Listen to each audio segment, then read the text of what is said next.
होय बाय कर.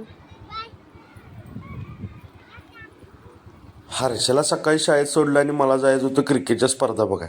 विठाईचंद्र शैक्षणिक फाउंडेशन प्रकाश मोगडे युवा मंच यांच्या वतीने क्रिकेटच्या स्पर्धा आयोजित केल्या होत्या. गेलो तर बघतोय तर का पहिल्यांदाच उन्हात बसायला सोडून सावलीत बसायला मिळाले. कारण का मांडवच आपला होता. शिव डेकोरेशन तुम्हाला कधी हवा असेल तर एकदा संपर्क नक्की साधा.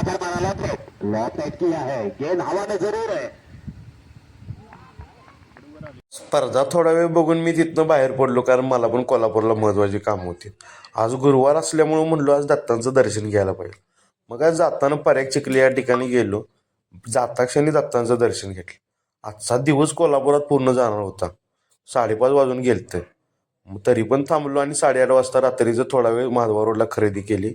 मग घरला जायचा विचार केला कारण आज मित्रांनी पार्टी केली ती पण वरण्याची आणि भाताची. 10:30 वाजून गेलं तर तरी पण काय वरण्याची आमटी काही वरण शिजत नव्हतं. मला आलता कंटाळा. मी कांदा आणि चटणी घेतली आणि खायला सुरुवात केली. खूप वेळ झालता. मग काय 11 वाजता आम्ही जेवायलाच बसलो सर. शाकाहारीवाल्याने विचारलं बांबाली शाकाहारीवाली किशोरभाऊ घरानं जेवून आलता परत एकदा जेवायला बसला. कसा वाटला आजचा व्हिडिओ एकदा कमेंट करून नक्की सांगा.